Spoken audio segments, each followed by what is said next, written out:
도둑놈 집 두부는 안 사요. 그 말이 70 넘은 할아버지의 귀에 들렸습니다. 할아버지는 아무 말도 하지 않았습니다. 발길을 돌렸습니다. 등이 더 굽어진 것 같았습니다. 그런데 그 도둑이라고 불린 소년은 훔친 게 없었습니다. 그 소년 곁에는 개 한 마리가 있었습니다. 황토빛 털에 쫑긋한 귀. 아무도 소년을 믿어주지 않았습니다. 황구만 빼고 그 개는 어떻게 소년의 억울함을 알았을까요? 지금부터 그 이야기를 들려드리겠습니다. 조선시대 후기, 경기도 어느 강가 마을이었습니다.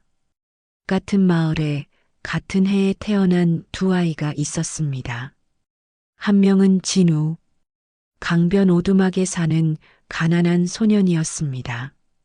아버지는 역병으로, 어머니는 집을 나갔습니다. 할아버지 덕손과 단둘이 살았습니다. 또 한 명은 상현, 고을에서 가장 큰 기와집, 최대감의 조카였습니다. 먹을 것, 입을 것, 배울 것, 모든 게 넉넉했습니다. 두 아이는 같은 마을에 살았지만 다른 세상에 살았습니다. 그리고 같은 것을 원했습니다. 그림이었습니다. 진우는 12살이었습니다. 그림 도구가 따로 없었습니다. 서당에서 버린 붓자루, 장지각에 찢긴 종이 조각, 그것이 전부였습니다. 그래도 그렸습니다. 강물을 그리고 안개를 그리고 할아버지의 구분 등을 그렸습니다. 마을 사람들이 말했습니다.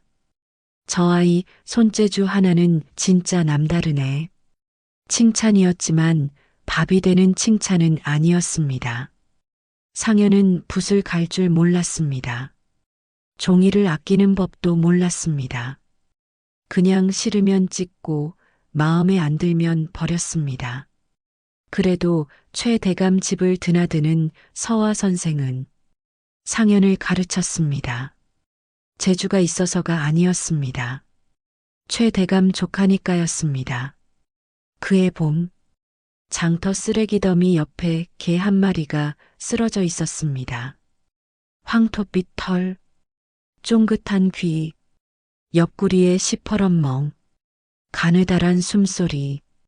진우는 멈췄습니다. 두부를 팔고 돌아오는 길이었습니다.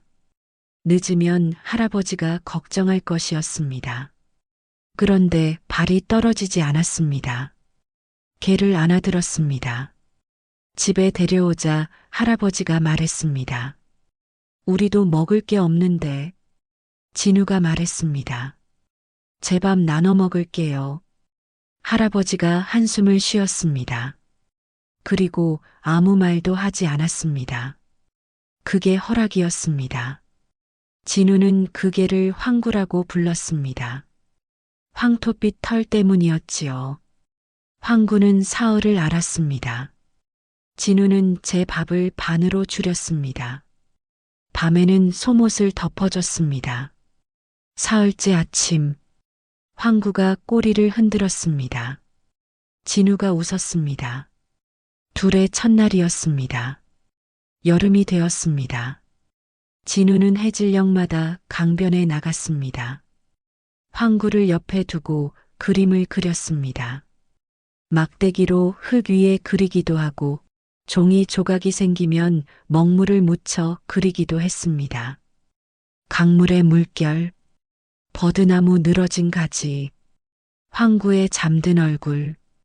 황구야, 내가 진짜 그림쟁이가 되면 너를 그림에 남겨줄게. 그러면 내가 죽어도 영원히 사는 거야. 황구가 꼬리를 흔들었습니다. 어느 날 진우는 마을 어기 기와집 담 너머를 지나다 멈췄습니다. 최대감 집이었습니다. 한양에서 내려온 양반으로 서화를 좋아한다는 소문이 있었지요. 담 너머로 소나무 한 그루가 보였습니다. 구불구불한 가지, 아침 빛을 받아 반짝이는 솔잎, 손이 근질근질했습니다. 종이 조각을 꺼냈습니다. 나뭇가지에 먹물을 묻혔습니다.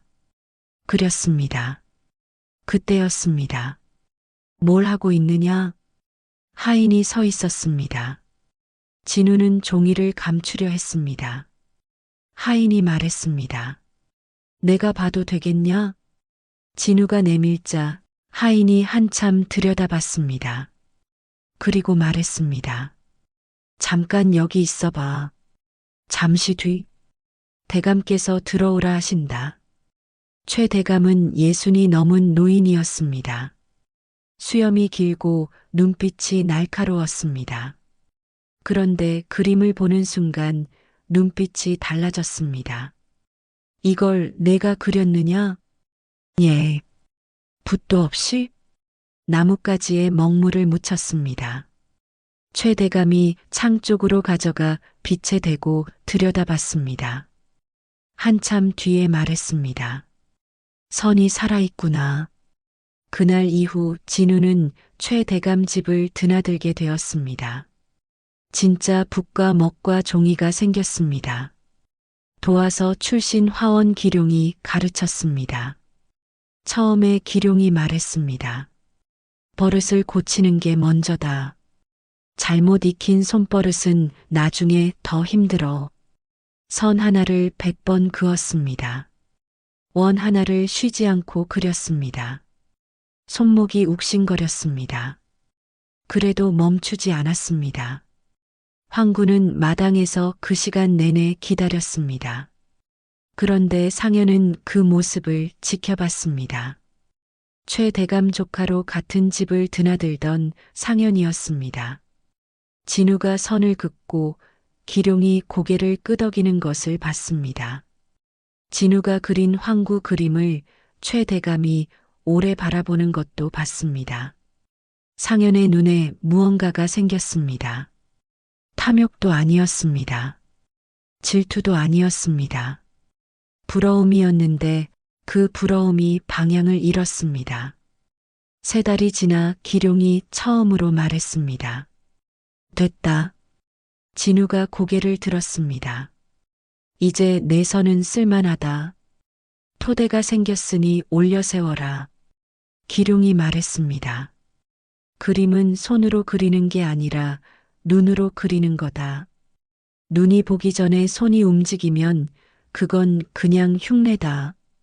진우는 그 말을 종이 한 귀퉁이에 적어두었습니다. 그해 가을이었습니다. 최 대감 집에 귀한 그림이 들어왔습니다. 한양 궁중화원이 비단 위에 그린 산수화였습니다. 대청 벽에 걸렸습니다. 진우도 그 그림을 봤습니다. 산봉우리 사이 물안개, 소나무 아래 홀로 앉은 선비, 한참 바라보다 돌아섰습니다. 사흘 뒤였습니다. 그 그림이 사라졌습니다. 집안이 뒤집혔습니다.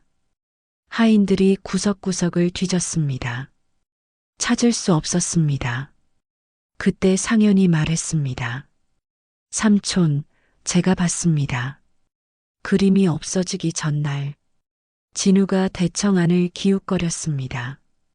모든 눈이 진우에게 향했습니다. 진우가 말했습니다. 저는 훔치지 않았습니다. 그림을 본 것은 맞지만 손도 대지 않았습니다. 상현이 말했습니다. 가난한 아이가 귀한 그림을 보면 욕심이 날 수 있지요. 사람 마음이 그런 겁니다. 진우는 상현을 바라봤습니다. 같은 나이였습니다. 같은 마을에서 자랐습니다. 그런데 그 눈빛은 최 대감이 말했습니다. 진우야. 진우가 고개를 들었습니다.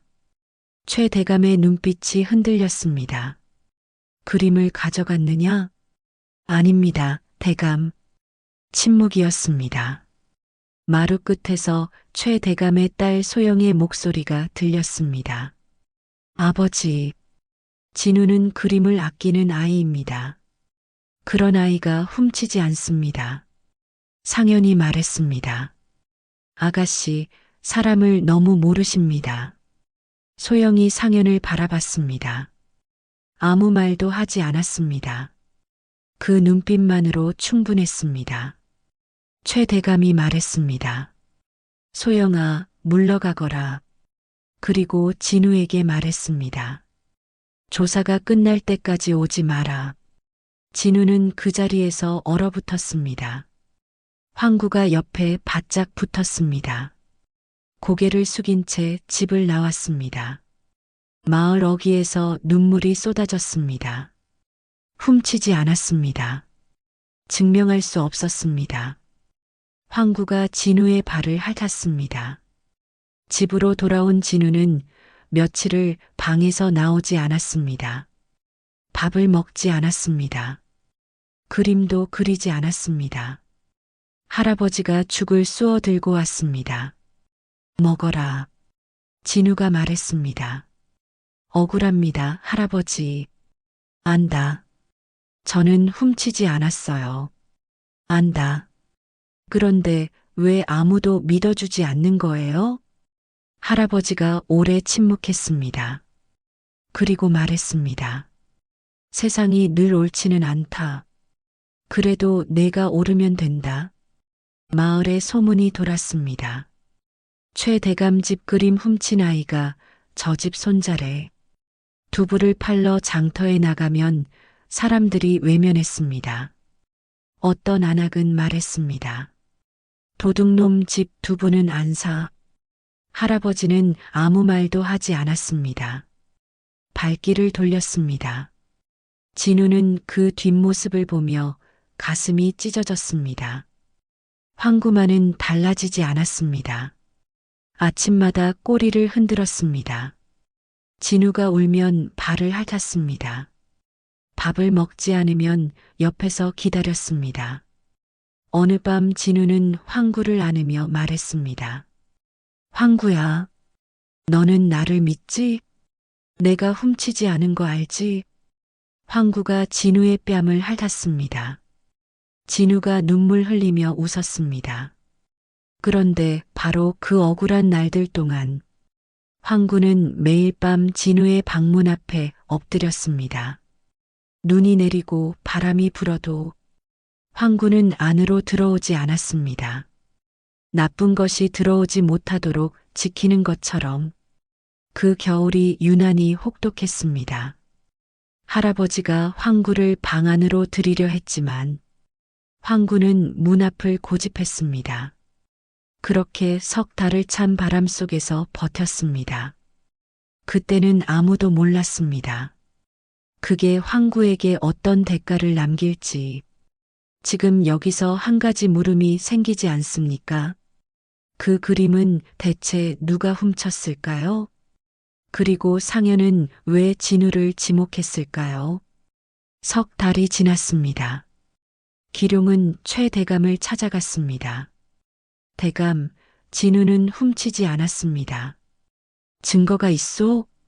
없습니다. 하지만 저는 압니다. 증거 없이는 아무것도 말할 수 없소. 기룡이 말했습니다. 그 아이를 10달 가르쳤습니다. 훔칠 아이라고 생각하십니까? 사람은 모르는 것이오. 기룡은 그 자리를 나왔습니다. 주먹을 쥐었습니다. 내가 직접 찾겠다. 기룡이 수소문했습니다. 그림이 없어지던 날, 상현이 큰 보따리를 들고 나가는 것을 하인 하나가 봤습니다. 기룡은 한양으로 올라갔습니다. 상현이 그 즈음 한양에 갔다 온 것은 이미 알려진 사실이었습니다. 기룡은 인사동 골동품 거리를 사흘 동안 돌았습니다. 그러다 어느 포목점 진열대에서 멈췄습니다. 비단 보자기 하나가 놓여 있었습니다.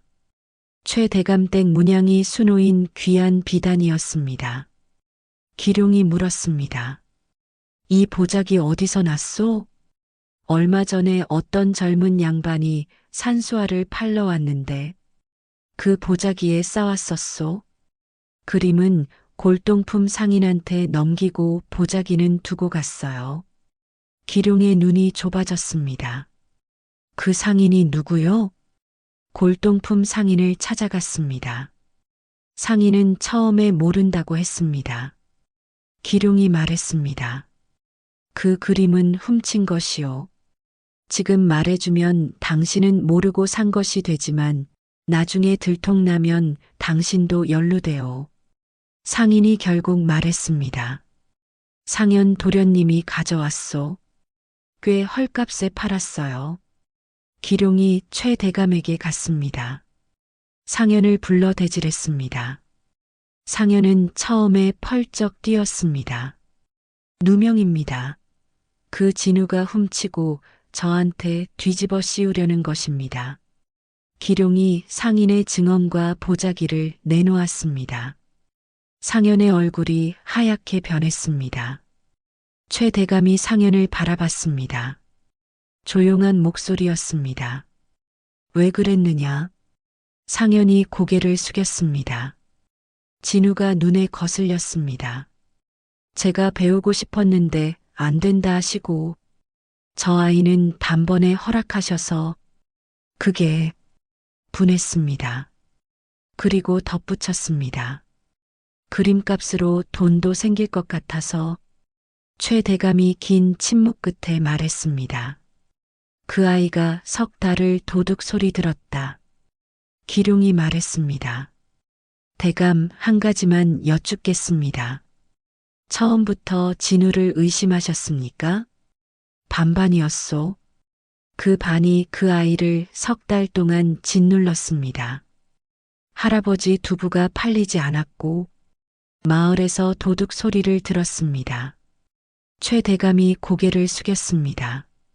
기룡이 말했습니다. 증거가 없으면 기다려야 합니다. 의심을 사실처럼 다루면 진우 같은 아이들이 다칩니다. 긴 침묵이었습니다. 마침내 최 대감이 말했습니다. 내가 틀렸구나. 최 대감이 직접 진우네 집을 찾아왔습니다. 할아버지 덕손이 문 앞에 나왔습니다. 최 대감이 허리를 굽혔습니다. 잘못했소. 석 달 동안 아이를 의심한 것은 내 잘못이었소. 할아버지가 말했습니다. 대감, 어르신이 허리를 굽히시면 안 됩니다. 최 대감이 말했습니다. 틀린 것을 바로잡는데 신분이 있겠소. 진우가 나왔습니다. 최 대감이 진우를 바라봤습니다. 억울하게 했다. 진우가 말했습니다. 아닙니다. 아니긴. 억울했겠지. 어른이 잘못한 것이다. 진우는 아무 말도 하지 못했습니다. 눈물이 차올랐습니다. 최 대감이 말했습니다. 다시 오너라. 기룡이 계속 가르칠 것이다. 진우가 말했습니다. 제가 다시 가도 되겠습니까? 최 대감이 말했습니다. 내 그림이 필요하다. 마을에도 소문이 돌았습니다. 이번에는 다른 소문이었습니다. 진우가 누명이었대. 도둑은 상현 도련님이었다고 두부를 외면하던 안악이 말했습니다. 아이고, 그 아이한테 미안하게 됐네. 그러나 진우는 크게 기뻐하지 않았습니다. 억울할 때 아무도 없었는데 풀렸을 때 모두가 돌아오는 것이 씁쓸했습니다. 할아버지가 말했습니다. 사람이 그런 것이다. 그래도 괜찮다. 내가 옳았으면 됐어. 그로부터 한 달 뒤 진우는 다시 붓을 잡았습니다. 강변이 달라 보였습니다. 억울함을 삭히고 난 뒤의 강물은 더 깊어 보였습니다. 기룡이 말했습니다. 선이 달라졌다. 무엇이 다릅니까? 무게가 생겼어. 사람이 고난을 겪으면 선도 무거워진다. 겨울이 깊어졌습니다. 강변이 얼었습니다. 바람이 매서웠습니다. 할아버지가 앓기 시작했습니다. 기침이 났습니다. 밥을 잘 먹지 못했습니다. 진우는 그림 배우러 가는 시간을 줄이고 할아버지 옆에 있었습니다. 최 대감이 약을 보내왔습니다. 기룡이 찾아와 죽을 끓여줬습니다. 소영이 이불을 보내왔습니다. 그런데 황구도 이상했습니다. 돌이켜보면 그 시작은 누명 쓰고 알아누웠던 그 석 달이었습니다. 황구는 매일 밤 찬 바람 속에서 문 앞을 지켰습니다. 그게 황구의 몸속에 남았습니다. 황구의 뒷다리가 잘 움직이지 않았습니다. 밥을 잘 먹지 않았습니다. 움직임이 느려졌습니다. 동네 의원이 말했습니다. 오래 찬 데 있었구나. 안에서 이미 많이 상했어. 낫겠습니까? 지켜봐야 한다. 진우는 황구를 꼭 안았습니다. 황구가 꼬리를 흔들었습니다. 진우의 눈물이 황구의 털 속으로 떨어졌습니다. 진우는 황구 옆에 앉아서 그림을 그렸습니다. 황토빛 털, 쫑긋한 귀, 감긴 눈, 선 하나하나를 천천히 그었습니다. 황구야, 기억하지? 내가 진짜 그림쟁이가 되면 너를 그림에 남겨줄게 했잖아. 그러면 내가 죽어도 영원히 사는 거야. 황구가 눈을 떴습니다. 진우를 바라봤습니다. 꼬리를 조금 흔들었습니다. 그런데 바로 그날이었습니다. 기룡이 달려왔습니다. 진우야, 한양에서 연락이 왔다. 진우가 고개를 들었습니다. 도화서에서 다음 달 초에 올라오라고 한다. 시험이 아니야. 화원으로 받겠다는 것이다. 도화서, 그 말이 어떤 무게인지 진우는 알았습니다. 평생 붓을 잡아온 화원들이 모이는 곳, 그림 하나만으로 살 수 있는 곳. 그런데 진우는 황구를 내려다봤습니다. 황구는 눈을 감고 있었습니다. 숨은 붙어 있었지만 가늘었습니다. 기룡이 말했습니다. 기회는 다시 오지 않을 수도 있다. 진우는 아무 말도 하지 않았습니다. 기룡이 나가다가 멈췄습니다. 그리고 돌아섰습니다. 평소의 기룡이 아니었습니다.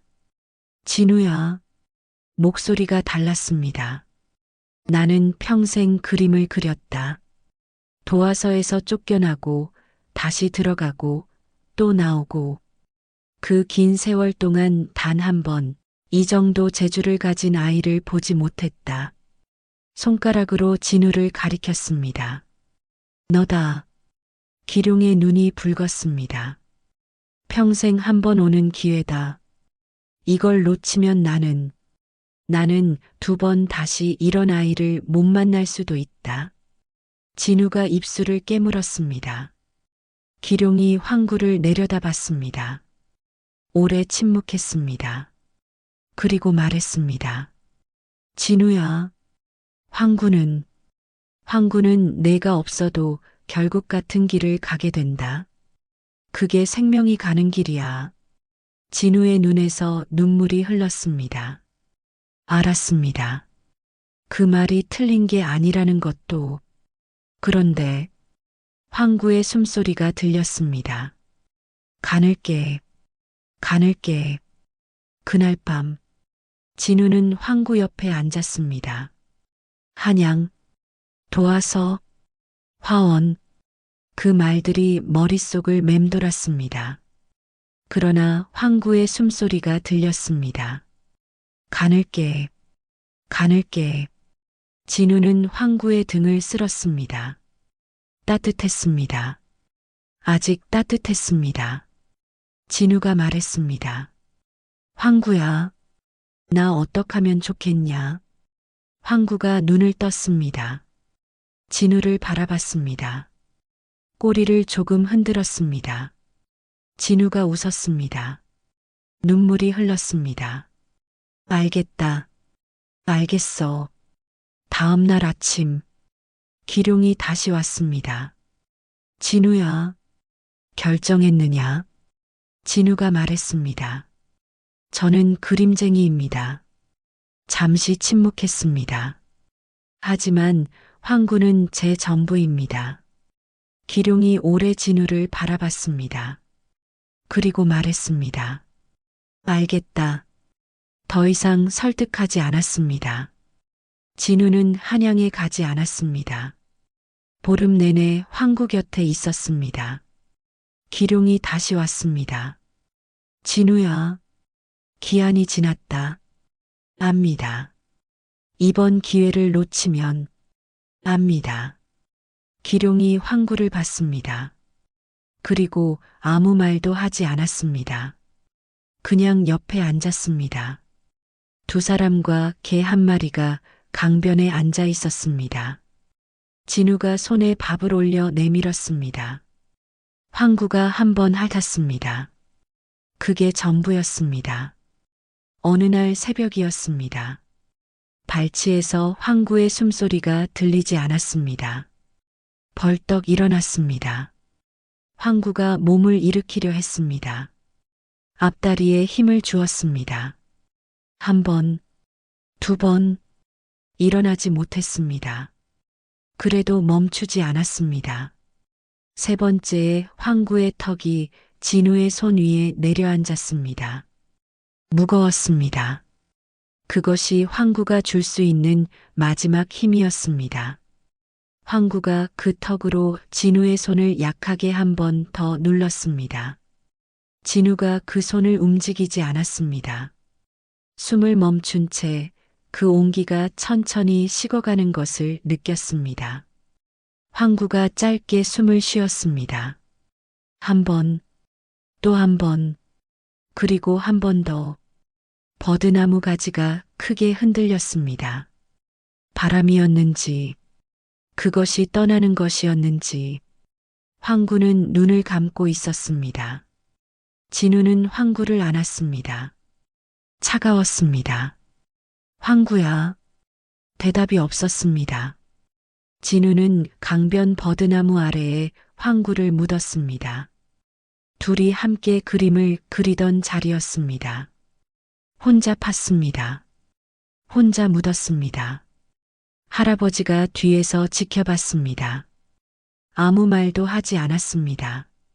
묻고 나서 진우는 오래 그 자리에 앉아 있었습니다. 바람이 불었습니다. 버드나무 가지가 흔들렸습니다. 강물이 흘렀습니다. 진우는 품에서 종이를 꺼냈습니다. 붓을 들었습니다. 눈물이 흘렀습니다. 붓이 멈추지 않았습니다. 황구가 강변에서 달리던 모습, 황구가 발치에서 잠들던 모습, 황구가 꼬리를 흔들던 모습, 한 장, 두 장, 세 장, 봄이 왔습니다. 버드나무에 새 잎이 돋았습니다. 강물이 풀렸습니다. 할아버지는 겨울을 넘겼습니다. 여전히 기침을 했지만 아침마다 지게를 짊어지려 했습니다. 진우가 막았습니다. 제가 나르겠습니다. 할아버지가 말했습니다. 내가 그림을 그려야지. 그림도 그리고 나무도 나릅니다. 할아버지가 웃었습니다. 오랫동안 보지 못했던 웃음이었습니다. 기룡이 찾아왔습니다. 한양에 아는 화원이 있다. 내 그림을 보여주고 싶다. 진우가 말했습니다. 저 같은 것이 한양까지요? 내 그림이 그럴 자격이 있다. 한양에서 도와서 화원이 내려왔습니다. 기룡이 진우의 그림들을 펼쳤습니다. 강물을 그린 것, 할아버지 등을 그린 것, 황구를 그린 것, 화원이 황구 그림 앞에서 오래 멈췄습니다. 이게가 누구냐? 황구입니다. 지난 겨울에 죽었습니다. 그림에 그리움이 있다. 그때였습니다. 소영이 마당으로 나왔습니다. 손에 종이 한 장을 들고 있었습니다. 이것도 보여드리고 싶습니다. 진우가 눈을 크게 떴습니다. 진우가 그렸던 소영의 초상화였습니다. 창가에 앉아 책을 읽는 소영. 소영이 말했습니다. 이 아이가 그렸습니다. 누명을 쓰고 쫓겨났을 때도 제가 간직했습니다. 화원이 그 초상화를 받아 오래 들여다봤습니다. 이 선을 봐라. 기룡이 말했습니다. 사람을 보는 눈이 있는 아이입니다. 화원이 말했습니다. 도화서에 들어오고 싶으냐? 화원이 돌아가며 말했습니다. 보름 뒤에 한양으로 올라오거라. 도화서에서 직접 보겠다. 진우는 집으로 달려갔습니다. 할아버지에게 말했습니다. 할아버지가 말했습니다. 가야지. 할아버지 혼자 계시면 최 대감 댁에서 신경 써줄 것이다. 기룡 선생도 있고 나는 괜찮다. 진우가 말했습니다. 싫습니다. 저는 할아버지 두고 안 갑니다. 할아버지가 진우의 손을 잡았습니다. 거칠고 마디가 굵은 손이었습니다. 진우야, 황구가 내 그림 속에 산다고 했지? 내가 죽어도 내 그림 속에 살게 해줘라. 진우는 오랫동안 울었습니다. 할아버지는 다 올 때까지 기다렸습니다. 봄 끝자락이었습니다. 진우는 짐을 쌌습니다. 작은 보찜이었습니다. 붓세자루, 먹 한 덩어리, 황구를 그린 그림 한 장, 소영의 초상화 한 장, 할아버지가 문 앞에 서 있었습니다. 진우가 허리를 굽혔습니다. 다녀오겠습니다. 할아버지가 말했습니다. 그래. 진우는 걷기 시작했습니다. 마을 어귀에서 한번 돌아봤습니다. 할아버지가 서 있었습니다. 버드나무 한 그루가 그 옆에 서 있었습니다. 봄바람이 불었습니다. 진우는 다시 걸었습니다. 황구가 묻힌 강변 옆을 지났습니다. 멈추지 않았습니다. 그러나 그 자리를 지날 때 진우가 아주 낮게 말했습니다. 다녀오겠다, 황구. 그리고 진우의 손이 가슴께로 올라갔습니다. 보찜을 꼭 눌렀습니다. 그로부터 몇 해 뒤 한양 도화서 복도 벽에 그림 한 장이 걸렸습니다. 강변 버드나무 아래 황토빛 털, 쫑긋한 귀, 강변을 바라보며 앉아 있는 게 지나가던 화원들이 멈췄습니다.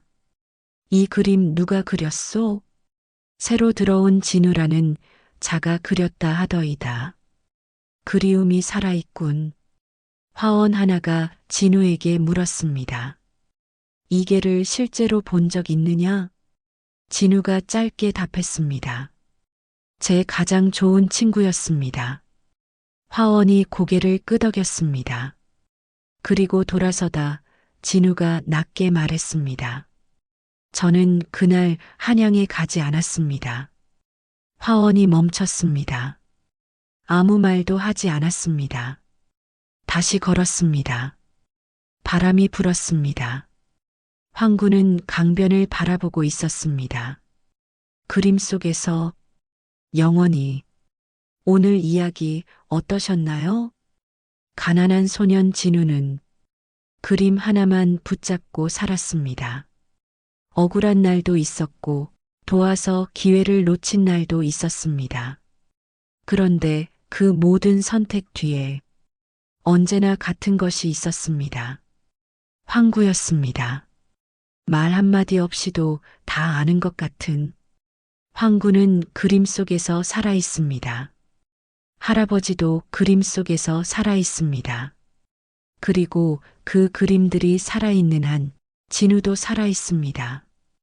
여러분 곁에도 말없이 있어주는 존재 한 명쯤은 계시지요? 이야기가 마음에 드셨다면 구독과 알림 설정 꼭 부탁드립니다. 새 이야기를 가장 먼저 만나보실 수 있습니다. 오늘도 건강하시고 행복하세요.